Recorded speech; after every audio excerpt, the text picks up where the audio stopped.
नमस्कार. आज मंगळवार दिनांक 5 मे. जाणून घेऊया आजच्या मुख्य 5 बातम्या.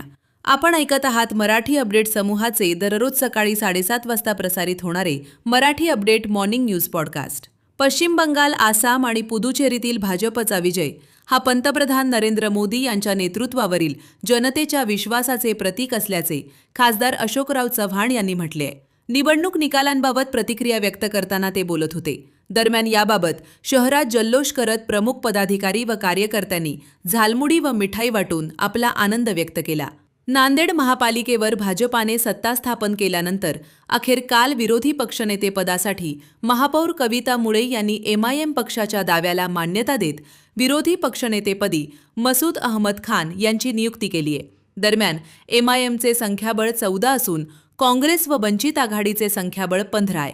त्यामुळे ही निवड नियमबाह्य असून याविरोधात आम्ही न्यायालयात जाणार असल्याचे काँग्रेस नगरसेवक अब्दुल गफार यांनी म्हटले आहे. नांदेड महानगरपालिकेच्या अतिक्रमण हटाव पथकाने काल सोमवारी खडकपुरा वाघी मार्गावर अतिक्रमण हटवण्याची कारवाई सुरू केली असता जमावाने कारवाईला विरोध केला. दरम्यान यातील एका टोळक्याने जेसीबी चालकासह पथकातील कर्तव्य बजावणाऱ्या कर्मचाऱ्यांवर हल्ला केल्याची घटना घडली आहे. यात एक जण गंभीर जखमी झाला असून या प्रकरणी वजिराबाद पोलीस ठाण्यात गुन्हा दाखल करण्यात आलाय. जिल्ह्यात संभाव्य पावसाळी आपत्ती टाळण्यासाठी सर्व विभागांनी मान्सूनपूर्व कामे वेळेत पूर्ण करावीत आणि आपत्ती व्यवस्थापनाचे आराखडे तात्काळ सादर करावेत, असे निर्देश जिल्हाधिकारी राहुल कर्डिले यांनी दिले. नियोजन भवन येथे काल आयोजित मान्सूनपूर्व आढावा बैठकीत ते बोलत होते. जिल्हा परिषदेच्या ग्रामपंचायत विभागासाठी आपले सरकार पोर्टलबाबतचे प्रशिक्षण आज मंगळवार रोजी नियोजन भवन सभागृह येथे आयोजित करण्यात आले.